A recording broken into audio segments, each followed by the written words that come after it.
We are bringing in Jimmy the Bag to talk about the Kentucky Derby. Is Jimmy the Bag here? Rafa says, oh, he's coming in. He is coming in. I must make way for the bag. Hello. Hello, Bag. Hello. Come and take a pew. What do you think of my new studio? I love it. I'm a big fan of Sports Bet Daily. Thank you so much for having me. It's a pleasure. It's a pleasure. See. Now, listen, everybody knows you specialize in, well, a lot of sports, but NFL, NHL, NBA, MLB, but horse racing is where you super shine. How did you get into horse racing? It is my passion, my favorite thing to do in the world. My dad raised me at our horse track in Vancouver, Hastings Racecourse. Hastings Racecourse. I was like I'm like talking down to you, so I'll come down. Sure. I'll come down. Hastings Racecourse. It's the longest continuous sports facility in Canada. It's been there and running races since 1889. It's a little bull ring, little 5.5 furlong bull ring. My dad took me there every weekend, taught me how to read a horse racing form, which is the most complicated form in sports. By the time I was, 8 or 9 years old, he would test me constantly. And I absolutely love it. It's my favorite thing to do in the whole world is handicap thoroughbreds and then go to the track and watch. Yeah. Now listen, let's talk Kentucky Derby. It's on Yes. Saturday. Now, Omaha Beach was scratched on Wednesday, and it was like the favorite. And so how does this affect the race? Oh, it was such an enormous. We found out Wednesday night here about 4:30. Oh, huge effect on the race. The favorite Omaha Beach likes to be close to the pace or on the pace.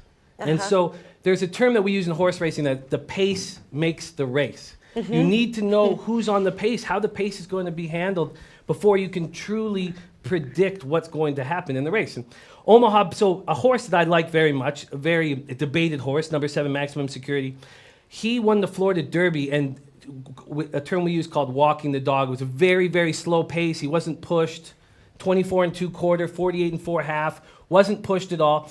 And there was a feeling that in this race, Omaha Beach would be coming very fast at Maximum Security. We figured the one horse, War of Will, would try to get it because the rail is very dangerous in the Derby, so try to get away from the rail, and then Maximum Security would be right there, and then Omaha Beach would be pushing, and forcing them into a faster pace than they would want to go.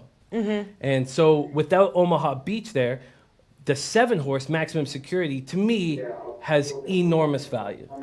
Enormous value now because maybe he can run a 47.5 and be right there on the lead or close to the lead. And Omaha Beach would have forced him to run faster than that.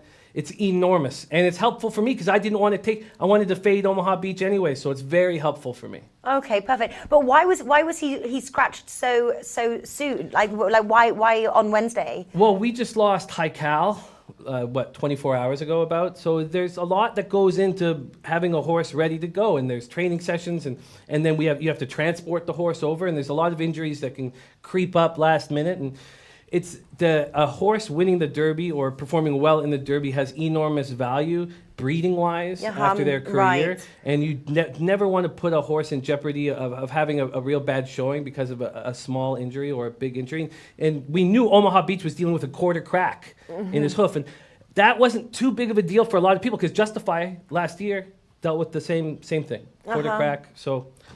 And is there a chance that there's one horse that's going to win each of the derbies? There's like 3 of them, isn't there? So Well, like obviously you triple. We didn't have a Triple Crown for 37 years until 5 years ago with Right, American Pharoah. right. And then again with Justify. And the trainer of both those horses, Bob Baffert, Hall of Fame trainer. People are very jealous of Bob Baffert. I'm a fan of Bob Baffert. He has 3 horses in this race. Well, exactly. So which of his 3, do you think that one of his 3 horses stands a chance, and which one is it? Well, they all stand a very good chance. They're dangerous, dangerous horses. The way I see this race breaking down is that there's so much parity between the speed figures of the best horses. So much parity. And Game Winner, so Bob has 3 horses. He is Improbable at the 5 spot. He has Game Winner at the 16 and Roadster at the 17. So Game Winner at 16, 17. And now we've had 2 scratches. So they are in what we call the auxiliary gate, the second gate, and they've moved over to the edge of the auxiliary gate now. And that's a very dangerous place to start because there's open space beside the horse to the left and where you want to take the horse towards the rail. and they smash into the horses that are coming out of the main gate. It's historically been a very dangerous place to start from. Now, if Roadster or Game Winner were horses that went right to the lead, I would think it's okay. It's okay that they're in that spot. But they aren't horses that do that. They're horses that rate mid-pack. They come with a sustained bid. They come with a big, giant run. And because if they can get through the banging off of the top, they're going to have to run 4 and 5 wide around the track. So because of that, I feel like the 5 Improbable has such an enormous advantage over Game Winner and Roadster, who are stable mates. They're good buddies. These two horses are very close friends. They know each other. They do. They know their strengths and their weaknesses. They're very, very close friends. But I think because of the parity within the speed figures. Now, if Game Winner was over on the 5, I would bet on Game Winner. Okay. You know, but having him to have to run so wide, I think I have an advantage, a distinct advantage with Maximum Security and with Improbable, and I have all my action with those two horses at the top. Oh, and then because that's what I was going to ask. So you've basically put your money on those two. I have, but in the Derby, you try to hit a home run. You go for huge scores. So I have many triactors that are not full boxes because in the triactors, I need both of Maximum Security, the 7 horse, and the 5 horse Improbable to come. One of them has to come first, and the other has to come second or third. And then I put a whole bunch of long shots to fill up that other spot, going for that huge. What do you mean? Just you made a lot of bets on like a lot of long shots? I have 10 different horses. I have $3 triactors, so I have $550 set to bet on this race. Okay, total. So I have $120 of that to these triactors. Each triactor costs $6 because I've boxed the 2 horses, my 5 and 7, to come, either first and second, or first and third. So then I filled that other spot with a bunch of long shots, 10 different horses. I also filled it with Tacitus, who is now the favorite at 9-2, which we're all shocked by. Tacitus, and I've also filled it with Game Winner and Roadster, just in case. And I've made a whole bunch of exactor boxes. That's just the 2 horses. And what I decided to do this year was stay away from the Superfecta, which is the giant scores, the $20,000 scores. I've stayed away from that. I'm only focusing on, I have $200 bets to win on each of those horses, and my 5 and my 7, and then I have exactor bets and triactor bets. So have you worked out sort of like, because there's so much, what do you stand to win here, the way that you have like spread your money out? If I hit, well, because I have a $40 exactor box between the 2 horses, my 5 and 7, which would be juicy.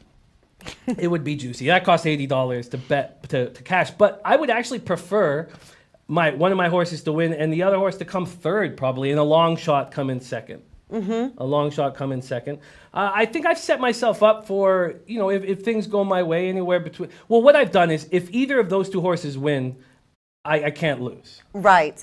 Yeah, exactly. So even if everything goes wrong behind it, I just need one of those horses to win. And even if those ones win, the way that you've set up the trifectas, then you're still going to make money on that way as well, if it goes your way. Then that's when the real cash starts coming in. So I'd like to make $4,000. I hope to make $4,000. And not maybe, bad. If you can have me back here for the Preakness. Not bad for the Sloot Fund. Yes, the Sloot Fund. But if I come back here, if I could come back here before the Preakness, I could say, listen, Nat, I made $0 at the Derby. Or I could say, listen, Nat, I made X amount of dollars, which is what I hope to do. Well, I know you work close by, so it's not much of a commute to get into the studio. No, it is not much of a commute. And we have horses just up the road. I know. Every day. I know. And when you're telling me there's a bar here where you can go, it's like you ride up in a horse to the bar, because there's no like horse riding rules, is there? There's no drinking. Then you can just drink and horse ride back rules. To your. You're expected to be drunk when you ride horses. Not race them, just ride them. So one thing I want to say as well, because obviously horse racing is your thing, over at SBR Sports Pick YouTube channel is the full video breakdown, and you've really gone into these. It's 1 hour of Kentucky Derby breakdown. If this wasn't enough right now, and you're like, I need more, there is more. Yes, they weren't happy. They weren't happy with how long my breakdown was. They wanted it a little shorter. The You- higher-ups were like, come on. But hey, I had to You dive made us deep. wait a whole hour to listen to this thing. Like, we just want your pick. Like, what are you going Yeah, they for? weren't happy. And all my picks are at the end of the video, all my bets. And Well, there we and go. then- You can shuffle through. And then if you come Saturday, I'll take pictures of the actual bets because I haven't made them yet. But if anyone watching this live right now, I am on the double, which is a big bet that we make, where you bet on the Kentucky Oaks. And you tie it to the Kentucky Derby. So I've made that bet. I'm very excited. I think I'm taking the one. I think the filly I think has the best chance. Well, obviously Bellafina's the favorite, but I only go for big scores. That's what we do in horse racing because if you win one race of the day out of the day or two races, you're way up. If you can hit 12%. That's the way you set yourself up for horse racing, that you get these big scores and then you can lose all the other races. And so I stayed away from Bellafina in the Kentucky Oaks. She's the big favorite. I like Champagne Anyone. Champagne Anyone is at 6-1.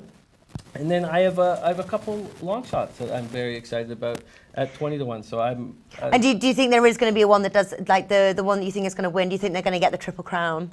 Do you think it's possible this year? Like, is there like a prop bet that says like, will there be or won't there? Because I'm going to guess the odds are going to be really low on there won't be. Yes, and It's what like- I do every single year for those of you betting is I bet against the horse that wins the Kentucky Derby. I bet against it in the Preakness every single year. Yeah. Now, as we said, 2 of the last 5 years, I've lost that because the horse has gone on to win the Triple Crown. It didn't work out. Are you going to change your strategy this year? No, I'm going to do. My dad was one of my first lessons.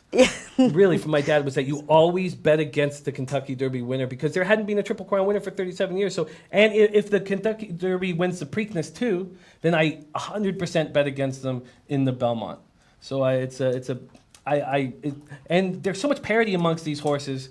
I do not think we have a Tappet horse named Tacitus in this race, and Tacitus is father Tappet, mom Close Hatches, and Tappet horses have never won the Derby. They always come into the Derby, do okay, and then win the Belmont, which is in 5 weeks. So no, I do not think there'll be a Triple Crown winner, and I will be betting against whoever wins this race in 2 weeks. There we go.